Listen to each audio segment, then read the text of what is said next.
이번에는 부동산 처분금지 가처분의 신청 취지와 별지 작성 방법을 알아볼 텐데요. 영상을 끝까지 시청하시면 사례를 통하여 배우자와 재산 분할하는 경우 부동산 처분금지 가처분을 할 수 있는지, 신청 취지는 어떠한 형식으로 기재하는지, 피보전 권리와 목적물 가액은 무엇인지, 부동산 처분금지 가처분에 필요한 등기 수수료는 어떻게 납부하는지, 별지 목록은 어떻게 작성하는지 확인하여 신청 취지와 별지를 작성할 수 있습니다. 그리고 샘플과 함께 영상을 시청하시면 내용들을 더욱 쉽게 이해할 수 있습니다. 배우자와 불화로 인하여 이혼을 하게 된다면 자연스럽게 재산 나누는 과정을 거치게 되는데요. 하지만 재산이 상대방의 명의로 되어 있고 상대방이 임의로 재산을 처분한다면 나중에 나눌 재산이 없어질 수도 있습니다. 아무리 작은 부동산이라도 사업상 필요한 부동산을 상대방이 처분한다면 다시 해당 부동산을 찾기 어려울 수 있습니다. 이러한 경우 부동산 처분금지 가처분을 통하여 임의로 부동산을 처분하지 못하게 예방할 수 있는데요. 이번 영상을 통하여 가처분은 어떠한 경우에 어떻게 진행하는지 알아보겠습니다.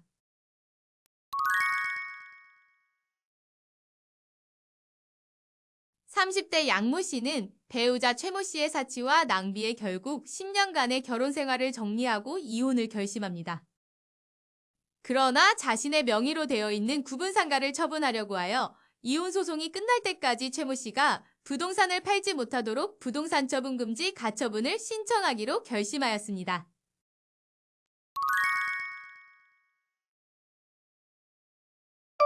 부동산 처분금지 가처분이란 본안소송 이전에 타인이 재산을 처분하는 것을 금지하기 위한 보전처분입니다. 이러한 보전처분에는 피보전 권리와 보전의 필요성이 소명되어야 합니다. 피보전 권리란 보전받을 권리, 즉 보호해야 할 권리를 말합니다. 그러므로 이번 사례에서 피보전 권리는 부동산의 소유권 이전 등기 청구권입니다. 이때 채권자는 재산 분할을 위하여 소유권 이전 등기 청구권을 보호해야 하므로 피보전 권리의 발생 원인을 함께 기재하였습니다. 가처분의 목적물의 가액이란 소송 목적물에 따라 인지액을 산출하기 위하여 별도로 산출한 해당 부동산의 가액을 말합니다.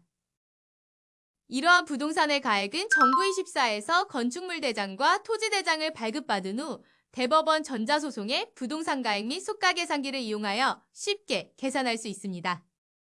그럼 잠시 부동산 가액 및 속가계산기 사용 방법에 대하여 설명하겠습니다.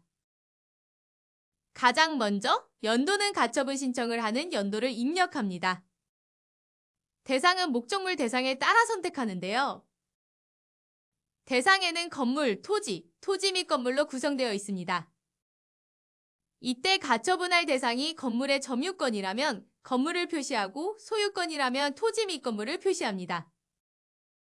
그리고 오피스텔 여부를 별도로 선택해야 합니다. 다음 건물 구조와 건물 용도는 건축물 대장의 전유부를 보고 각자 상황에 맞게 선택합니다. 토지 개별 공시지가는 토지 대장을 발급받은 후 하단에 기재되어 있는 개별 공시지가를 입력합니다.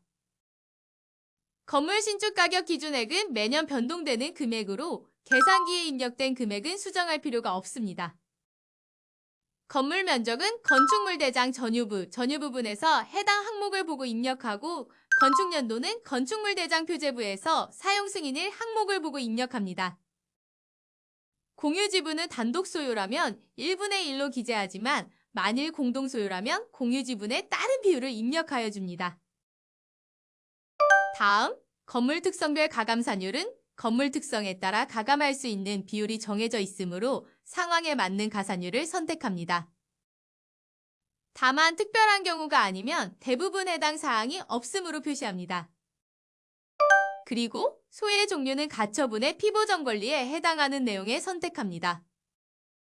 이러한 피보전 권리의 내용은 향후 진행할 본안소송의 주된 소의 내용이기도 하는데요.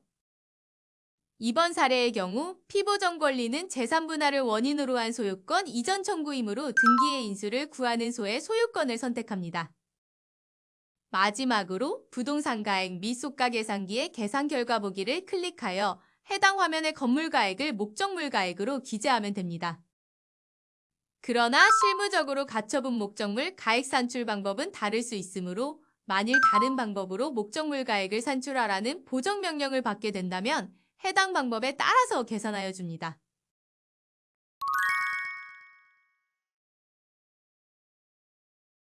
우선 부동산을 목적물로 하는 집행은 등기가 필요합니다. 그래서 등기를 위한 등록면허세와 지방교육세, 그리고 등기촉탁 수수료를 납부해야 하는데요. 부동산이 서울 소재지라면 이택스, 그 외 지역의 부동산은 위택스에서 등록면허세와 지방교육세를 납부할 수 있습니다. 그리고 등기촉탁 수수료는 인터넷 등기소의 등기신청 수수료에서 쉽게 납부가 가능합니다. 그 다음 납부확인서를 발급받아 전자소송에서 신청서를 접수할 때 납부확인서에 기재된 납부번호를 입력해야 합니다.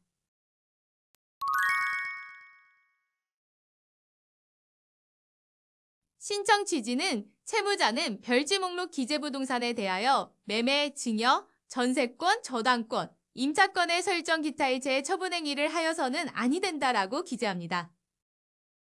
가처분 신청서의 실질적 내용은 별지 목록에 기재된 부동산의 표시에 따라 달라지므로 샘플에 기재된 신청 취지를 수정할 필요 없이 기재하시면 됩니다.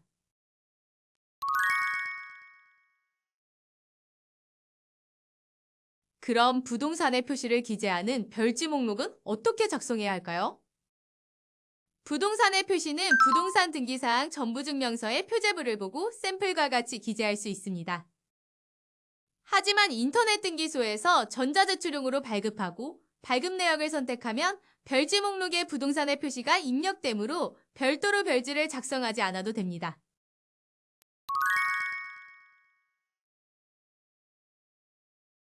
오늘은 부동산 처분 금지 가처분의 신청 취지와 별지 목록 작성 방법을 알아보았는데요. 좀 이해가 되셨나요? 부동산 처분 금지 가처분 신청서는 보전받을 권리가 무엇인지 그리고 목적물의 표시를 정확히 기재하는 것이 중요합니다. 그럼 여러분도 상황에 맞추어 가처분 신청서를 작성해 보세요.